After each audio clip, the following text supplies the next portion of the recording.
Welcome. This is Mike May with Episode 8, April 2025 of The People Make the Places. This podcast tells stories of the people who make the destinations memorable using a combination of narrative and actual recordings from the 1980s through the present. In this episode, we are headed south of the equator to Peru and Ecuador with live recordings as I experience Machu Picchu in Peru in 1982. A year later, I went to the Galapagos Islands when it was still possible to just show up and find a few other compatible people to hire a boat with. Of all the places I have traveled in the past 42 years, the Galapagos were high on my list to return. This January 2025, I did just that, book a trip on the Galaxy Orion with my wife, Gina, and sister Diane. We met up with my brother Patrick for a few days in Quito before we flew 600 miles off the coast of the Galapagos for a boat tour of the islands with a small group and a guide we had never spoken with. The 10 other guests were fun and interesting. You will hear their voices along with sounds and stories of the unique wildlife in these magical islands of Ecuador. The special people from these trips include my friend Roxanne from those 1980s trips and the Chilean father and sons who were on that small boat with us. The memorable people of the 2025 Galapagos trip include our guide Victor, our shipmates, and the Orion crew. Our tour guide, Jun, made our short stay in Quito memorable. You never know from one minute to the next how people will react to our blindness. Gina and I have learned to be ambassadors. People's reactions to us range from no big deal to patronizing. It is not always easy to educate and to be patient. We are thrilled when the chemistry is good as it was with the people we hung out with in Quito and the Galapagos. Let's begin with that Machu Picchu trip in 1982. There was a closed circuit station called Broadcast Services for the Blind in San Francisco, hosted by the late Ken Metz, which I had a show on. This was an early form of what we now call podcasts. Here is a recording of my voice from a cassette recorder in my late 20s as I hiked with my seeing eye dog, Ricky, and friend Roxanne. Hello again, this is Mike May. I've been off for a couple of months, at least away from BSB. I hope you all had a nice holiday, Christmas and New Year's. I was off for 3 weeks in New Jersey getting a new seeing eye dog, Ricky, and he and I went on a pretty exciting adventure over Christmas time, which I'm going to tell you about here in just a minute. We went down to visit my fiancée, Roxanne, in Peru. In case some of you don't happen to have Peru in your plans in the near future, I thought you might want to join me to hear a little bit about what it's like down there.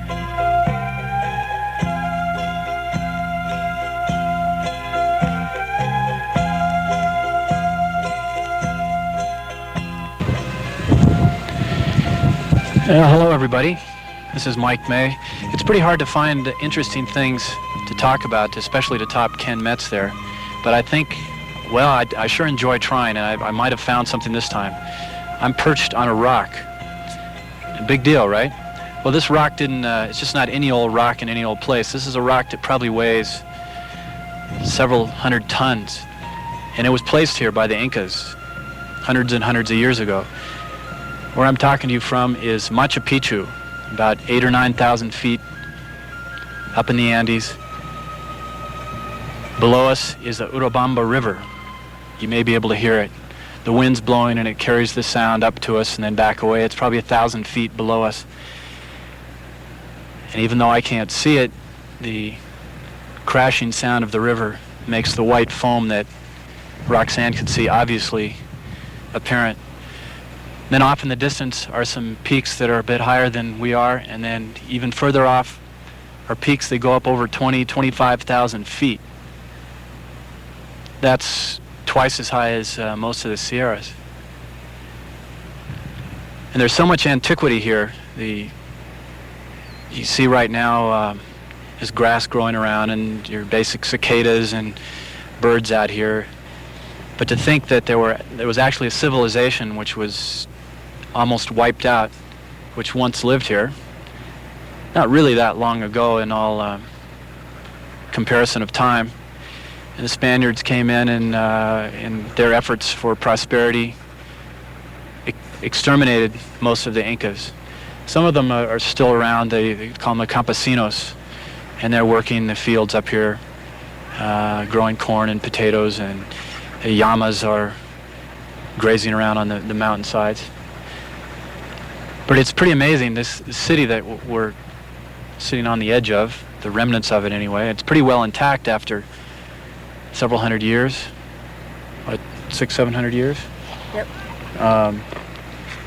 And they didn't have wheels back in those days. People carried these rocks up here. It's amazing.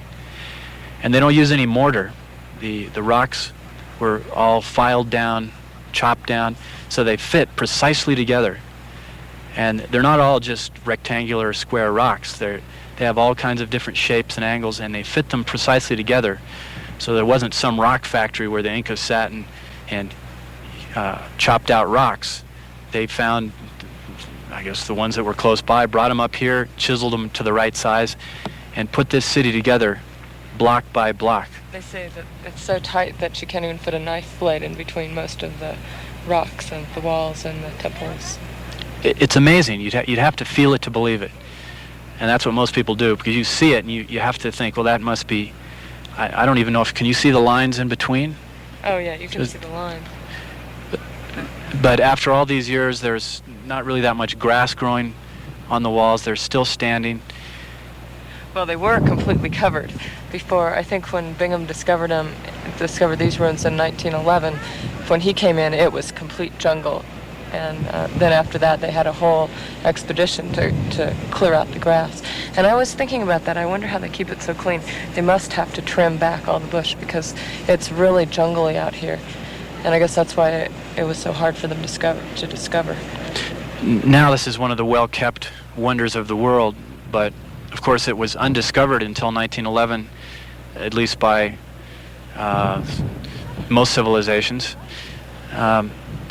Because the Incas had built it to be secret, to be a city that couldn't be found. They have an incredible system of protection that they constructed. Right up above us is another city called Huayna, Picchu, and that was clearly more obvious and was discovered before Machu Picchu. Because this city, it just blends into the hillside. It's amazing that something of this size could not be found, but it's not exactly easy to get here. You hiked the Inca Trail, right? Yeah. And that. Well, that was 5 days. Oh, you could have done it in 3, I guess. It's winding, narrow path, and it's paved with cobblestones. Some of it, the last part of it, especially around between Inki Punti, that was the last lookout fortress. But there were about, in maybe 3 to 5 days of hiking, you pass about four to 6 different ruin sites that aren't accessible by road or anything. Different fortresses, and I guess they'd be considered hotels almost, for the Incas or for the Indians walking along the trails to get to Machu Picchu.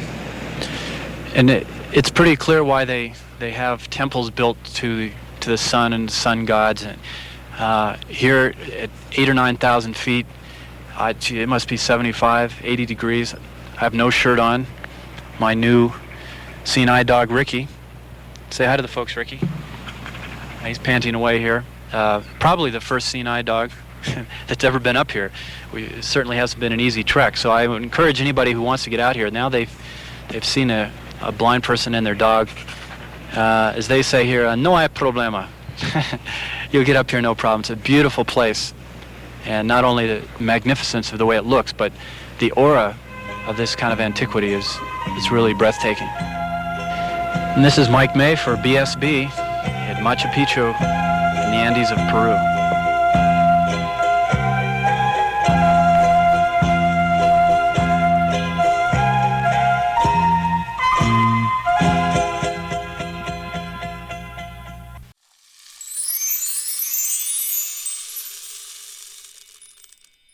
Our first day in Quito, Ecuador, en route to the Galapagos Islands, and we're staying at an Airbnb, really nice place. I'm here with Gina. Hi. Patrick. Hello. Diane. Hello. And describe to us, Patrick, what do we see out here? Well, we're in the Carolina district of Quito. A lot of business buildings. Our building is 17 stories, so some of these are more than that, 20. So we're on the 15th floor. Mostly business side of Quito, business offices, but there's a lot of apartments mixed in between. What I was most impressed with was the mountain to my right. Oh. We're at 9,000 feet, and so that's got to be a lot taller than this. That's the Ecuadorian volcano. All right, so we're going to go off and explore and see what's in this area and get some breakfast. Yay. And what do you say, Gina? Ciao. Ciao! Our first evening out in Quito. Got a nice little fire going here. It's actually cooling off a bit. Buenas noches. Buen música. Yeah.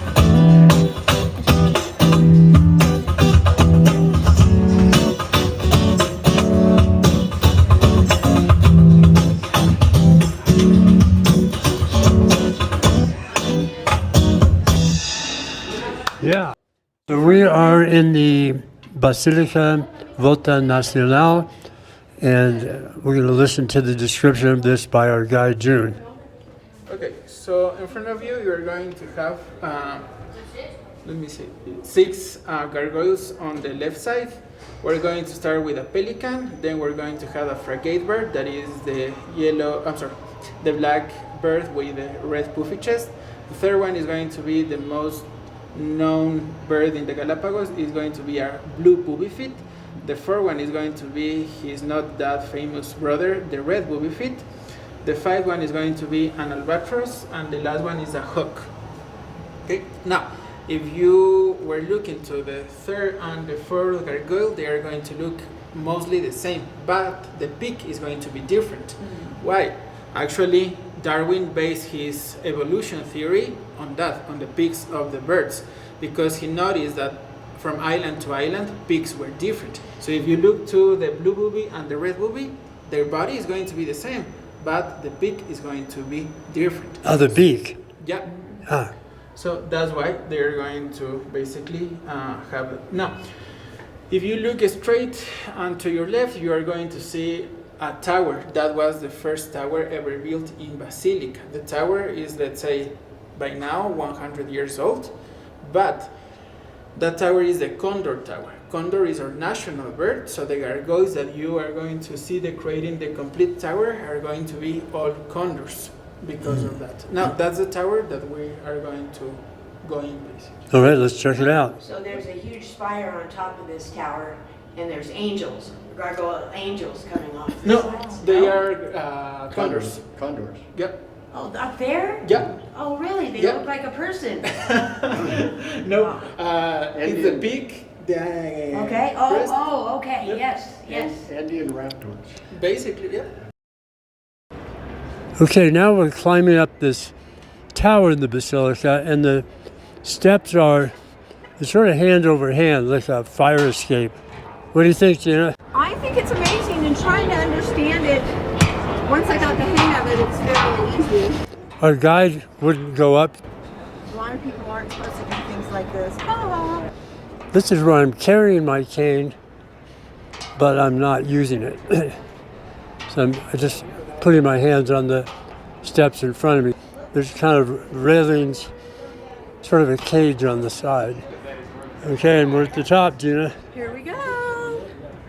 Made it. Be interesting to hear a description of the view. Patrick? Describe what you see out here. Oh man, we're looking at the front of the spears of the building behind you, Gina, and then we've got a bird's eye view, 360 degrees of Quito. There's buildings, there's a planetarium, universities, basketball courts, football fields, little narrow steeps that you climbed up all the way to get up here. Quito is, if I remember correctly, about 2.8 million people. And we learned where the word Quito came from. Where did it come Everybody knows about the Incas. from, right? Well, the indigenous people here were called Quito. Gina, Blind Woman of Action, just landed in Balcha, Galapagos, Ecuador, and we are on the water taxi on our way to our first adventure. So stay tuned for our adventures. Ciao. We are on this amazing island with all kinds of birds, like the red-footed booby, the blue-footed booby, the Nazca booby, and the most magnificent thing I'd like to share with you is one of the things I enjoy, the sounds.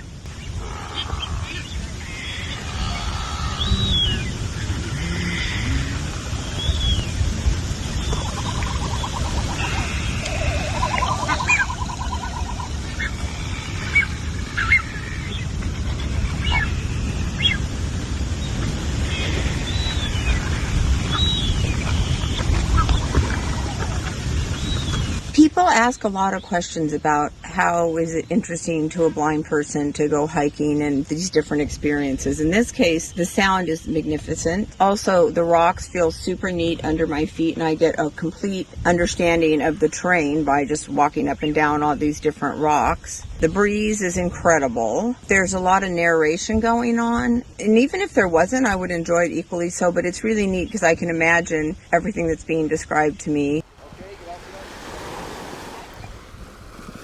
We're now on Urbina Beach on the island of Isabela, and it's raining a little bit for the first time. We got great waves as we're standing here, and the group is gathering, deciding where to go back. And We had such a beautiful walk. We landed on the beach with our boats, and we had to get in the water to get to the beach, and there was a beautiful, pretty flat path with tons of trees, and there are some trees that were just barren and others that had tons of leaves.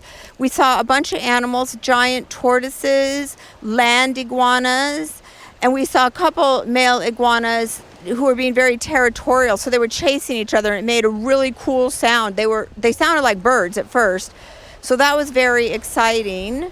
I was so excited. There was a sea turtle under me and a sea lion. The sea lions are coming over there. Over here on the right side. Been amongst so many cool animals, and I'm comfortable now in the water. It's so beautiful. So exciting. how exciting is it? So exciting. What's happening out there? Yeah, we just saw a white-tipped big shark. It was so amazing. Did you get to pet it? No, I wanted to pet it, but I think it's against the rules at the Galapagos National Park. You have to stay 2 meters away. It's so exciting to see a shark. I'm not afraid, and I can hear all the sounds of the rocks. It's beautiful out here. And Victor's doing an amazing job narrating everything he's seen to me. There's a Moorish fish, sturgeon fish. What else was out there, Victor? Big puphead parrotfish. Oh, a big puphead parrotfish. Yellowtail sturgeon fish. Oh, yellowtail sturgeon or sturgeon? Sturgeon. Oh, a bunch of angelfish.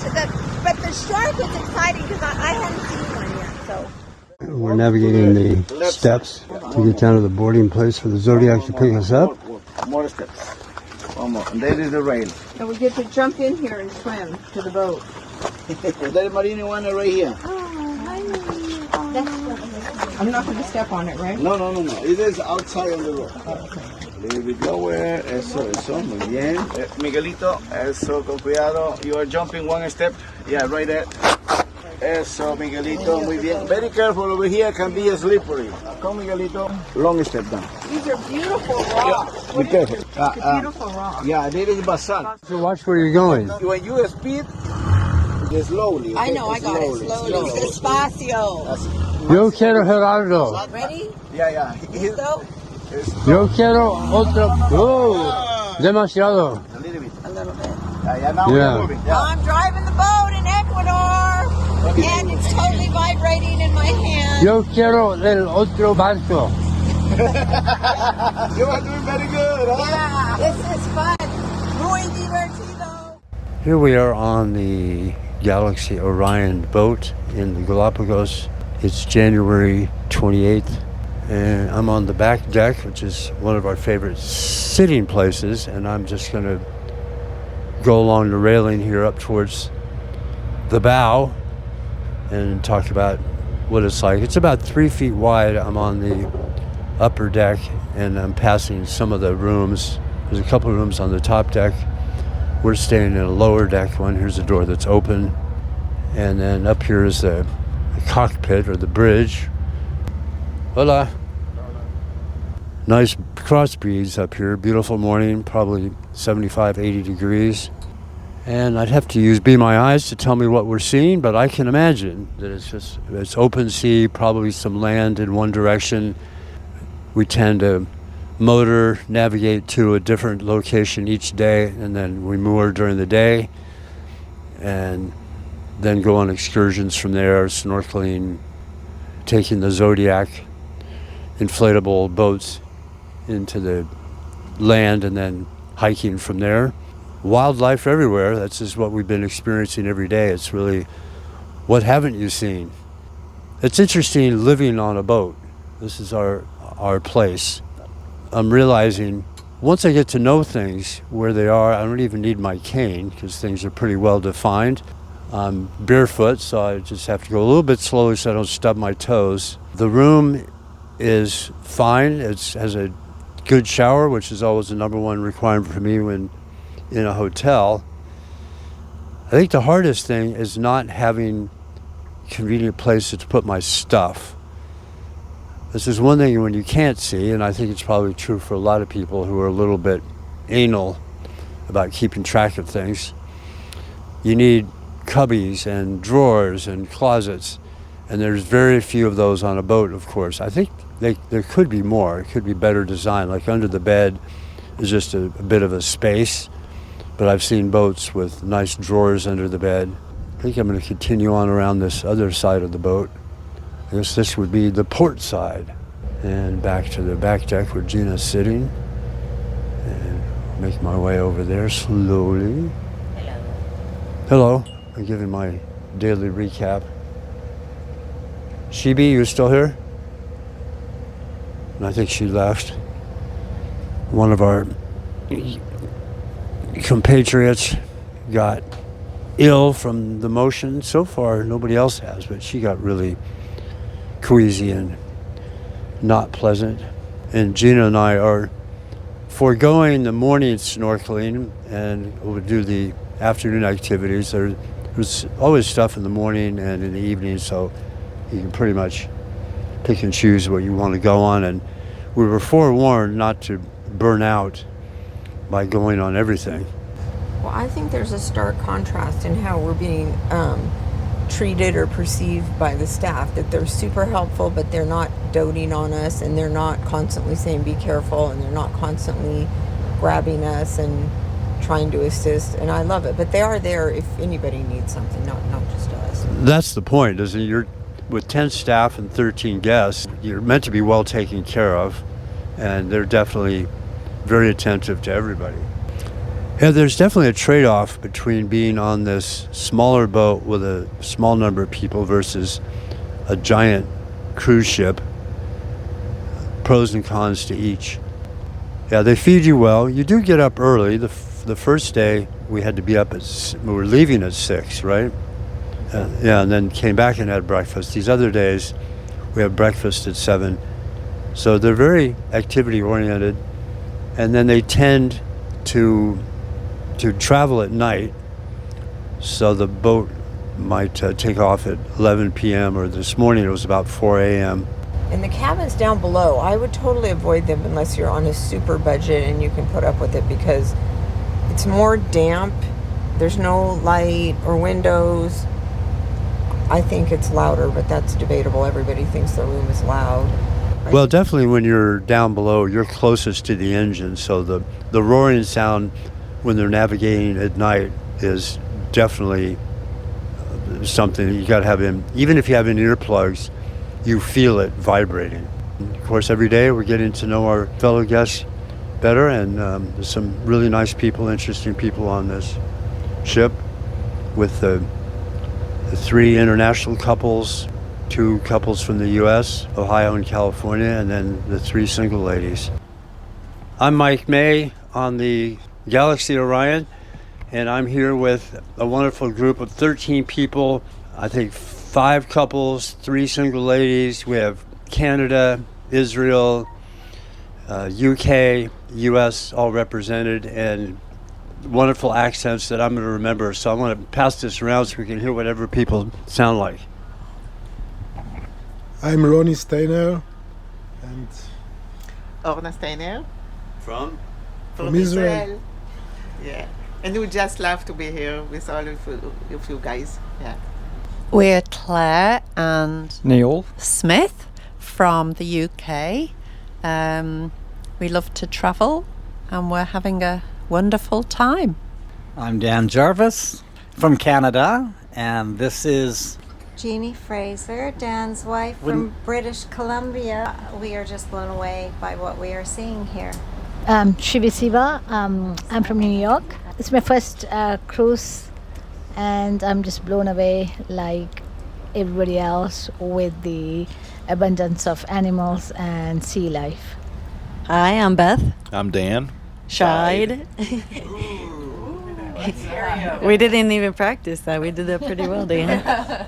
We're from Cincinnati, Ohio, and this trip has been on our bucket list for quite some time, and we're super excited to be here with everybody. It's really fantastic. I'm Natalie Hebert. I am from Florida, and this is a once-in-a-lifetime trip for me, as well as everybody else, and we're just loving all of the animals that Victor ordered for us to see, and we're hoping to see more and having a great time. I'm Gina Harper, your wife, and I'm from Davis and Reno, having an amazing time. It's been on my bucket list, and I'm super excited that Diane was able to come with us. Well, and this is Diane Slater, and I appreciate Mike and Gina inviting me along on this trip. It is a once-in-a-lifetime experience. I can't believe all the incredible things we've seen and the wonderful people that I've met. So, thank you. Hello. My name is Victor Mendia. I am a guide of the Galapagos National Park. I am very pleased to have a wonderful group going around this nice itinerary that the Galaxy Orion has. And I am very sure that you are enjoying this trip, and we have more. Thanks, everybody. Thank you.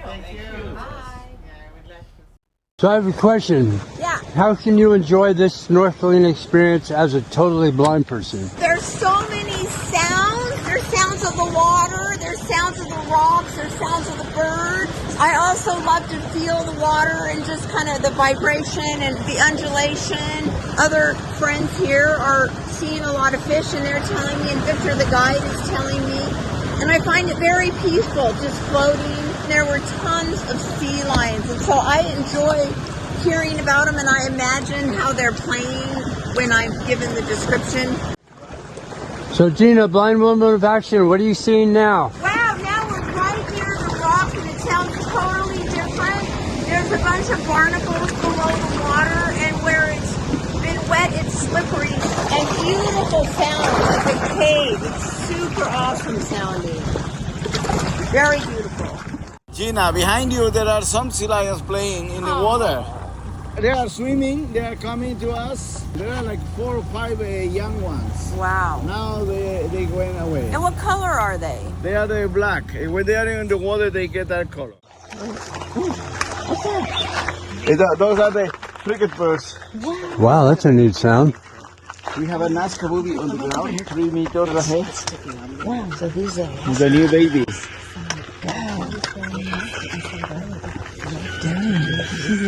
Nazca boobies nest on the ground. The blue-footed boobies, they nest on the ground too. The red-footed boobies, they nest on the trees. We had an amazing day snorkeling today, and what was different is we saw a huge octopus, huge starfish with different colors, a leather bass fish. The water's much rougher, and it is pounding against the rocks, so it sounds very different. And we saw a bunch of turtles, one that the people who could see said they had sand dollars on it, but they were actually barnacles, and that's the first time anybody mentioned that. Amazing time with amazing guide Victor, and what I've been doing is I didn't really want to wear a snorkel mask because I don't care about putting my face under, so I've been using a little skinny buoy that I hang on to, and I'm close with the rope to Victor the guide. So.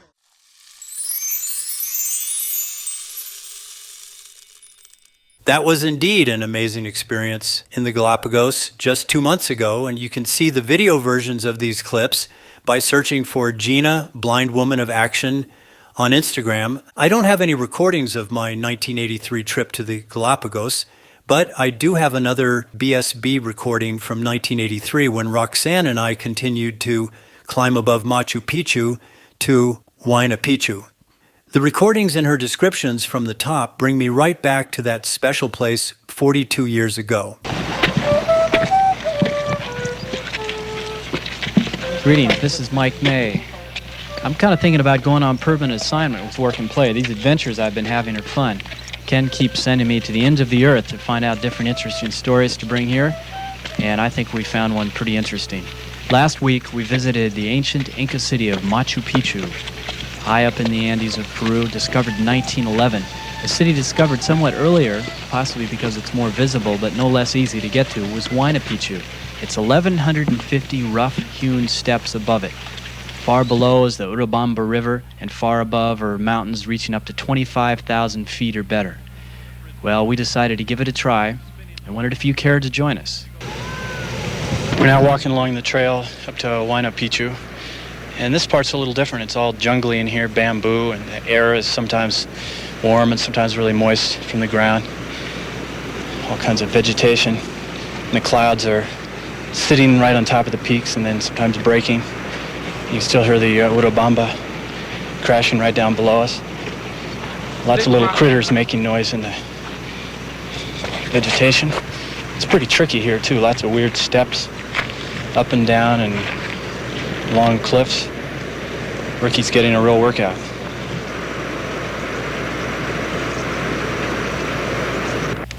Well, it's just like camp here. We're working our way down the mountain and there's a rope, a guide rope. I think actually it's a safety rope. It's even white. It's even white. Ricky, hop up. He tries to take the shortcuts sometimes, which aren't always the best for me. Attaboy. Whoa. Switch back. And we're going down, climbing down so we can climb up.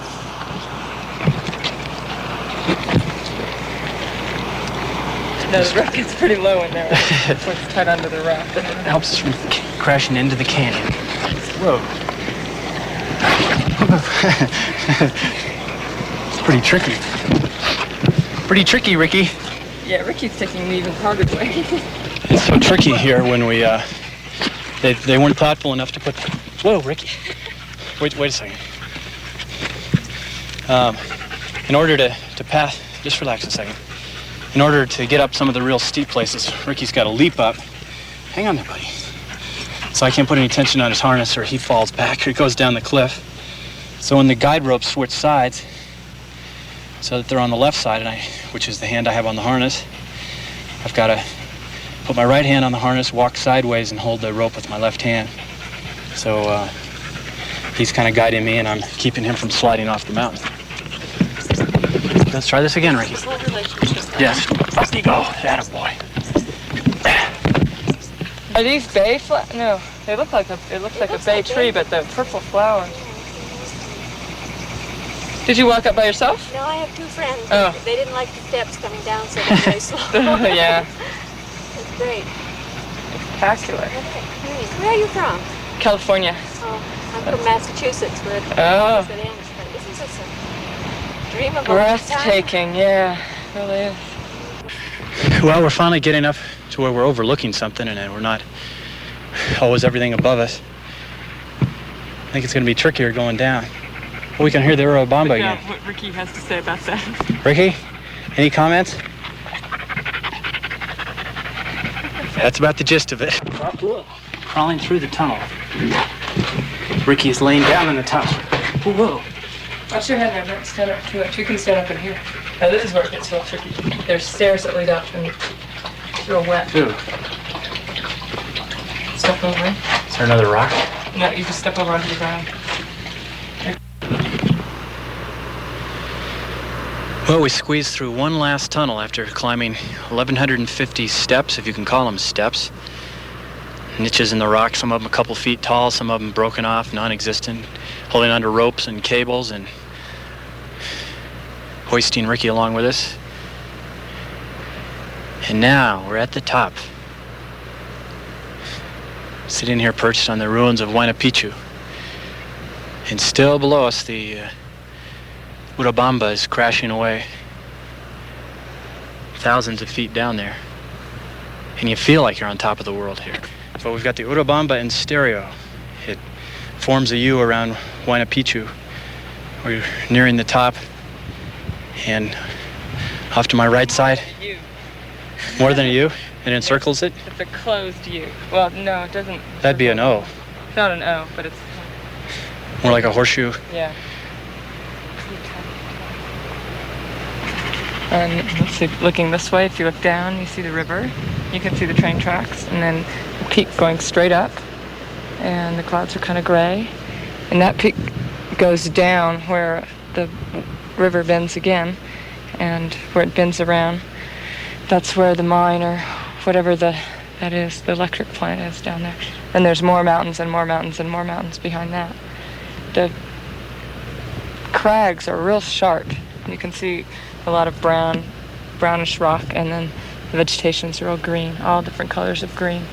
It looks lighter in some spots because the sun's shining on it through the clouds. There's some nice shadows coming down. On some parts it looks like trees are just flowing over the top, down in the little crevices of the mountains.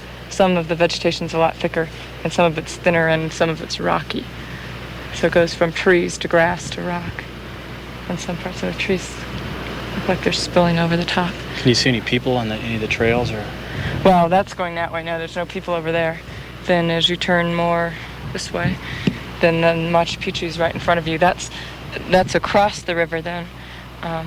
Directly in front of us, you see the ruins down there. I don't know how many feet below us, but way down below us. And there's all sorts of little ants crawling around. You can see pretty clearly the grassy meadow, and you can see how geometrically perfect it is. All the terraces are perfectly horizontal and parallel to each other. And I don't know how many acres it covers, but it's really not that big. It's mostly terraces that you see. And then I guess it's about half terraces and then half building. But even in where the temples and the houses are, there's some terracing in there, I guess just to make it easier access. And then you can see the Inca Trail winding off up the one peak. You can see the hotel. It's real abrasive looking, an orange roof. The Incas built their houses out of brown rock, and it blends into the green and the brown of the mountains. And then the hotel's real orange and white. And then the Hiram Bingham Highway snakes down, and it's real kind of a light sandy color. It's kind of abrasive looking, so you can see the blue buses. One's going up and one's going down. And let's see, there's 1, 2, 3, 4, 5, 6, 7, 8, 9, 10, 11, 12, 13, 14 U-turns before you get to the bottom. Wow. And then going around a little bit more, then you see the Urubamba and the bridge that crosses it in the train station. You can't see Aguas Calientes because there's a big mountain in between us and Aguas Calientes, another precipice-type mountain. And here is where it looks, I think, the most enchanting, because there's just all these crags going up. And no matter how high a mountain is, there's another higher one behind it. And there's all sorts of colors of brown, green, and rocks and vegetation. And then that's that way. Then behind us, that's where we're going. It's up more. You can see more terracing. Huayna Picchu was a city in itself, and it had its own agriculture. You can see the houses, the ruins.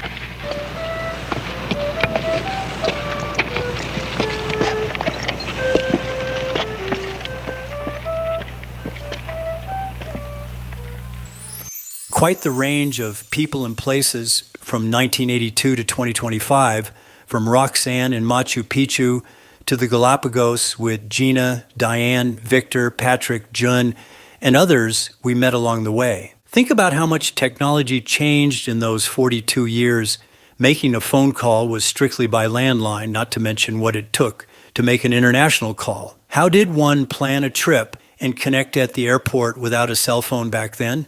The cost for calls was something like $4 per minute.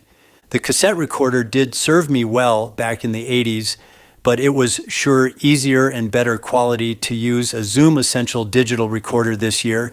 Piecing all this together is way different with audio editing software today versus manually editing for those stories on BSB. I should mention that getting to these South American countries is complicated. I have made 8 trips to Chile, and it is a long way with connections from the U.S. It is not as far, but Peru requires connections depending on what city you are traveling to. The Galapagos involved multiple connections, red-eye flights, and an overnight stay because of the connection times. We tried to make the most of the stops along the way. I didn't bring my dog, as it would interfere with being close to wildlife in the Galapagos. There are cruise trips to the Galapagos from different cities, so that may make the travel process less complicated. Upcoming episodes may include Costa Rica, Mexico, and Brazil. I also want to produce a story about the origins of my new vision experience, the book Crashing Through, and the people who became part of my life because of these life-changing experiences. Thanks for listening. and thanks to Derek Lane for polishing the audio. A special thanks to Gina Harper for her Blind Woman of Action videos. Please rate and share this podcast. Music is a big component of my life, so I always try to find local music and to bring some back with me from a trip. You heard a bit of live music in Quito. I will close with a sample from an Ecuadorian pop singer named Nikki MacLiff. It is about being true to yourself and embracing your power. I wrote and recorded a couple songs after returning from the 1983 trip to the Galapagos. I'll conclude with one I recorded with my friend Felix called Time Carries On. Yo no creí en amores de milagros y tú eres parte de ambos. Me cambiaste la suerte. Ya no importa el pasado ni lo que ha pasado en mi vida. Pero si estoy a tu lado seguro que todo es mejor. Enamorada de ti como nunca me enamoré. Es que de una yo lo sentí. Tú eres para mí, yo soy para ti. Enamorada de ti como nunca me enamoré. Es que de una yo lo sentí. Eres para mí, yo soy para ti. Enamorada de ti. Bésame, bésame, bésame otra vez. In the distance stands a tower, and the moments seem like hours. You're so far away, and yet so near, and the months they all seem like years, seem like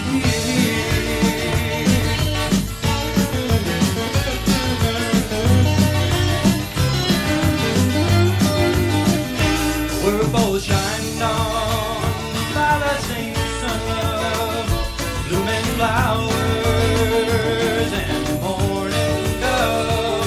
Where the wind blows, something new will grow. Still the pace of time will not change, will not change.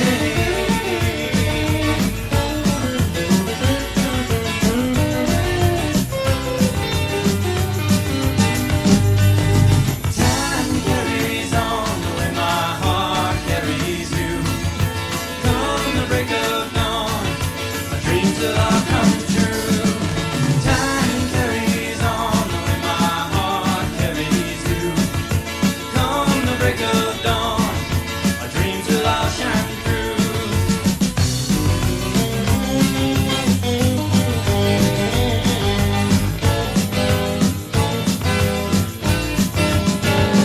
In your eyes, love, shines a fire, quiet burning from desire. Where the wind blows, time is questions fall. Like the sun, you'll do your best to touch them all. Touch them all.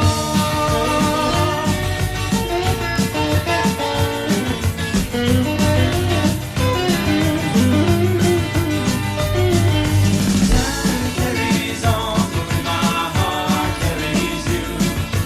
Come the break of dawn, our dreams will all come true. Time carries on the way my heart carries you. Come the break of dawn, our dreams will all shine through.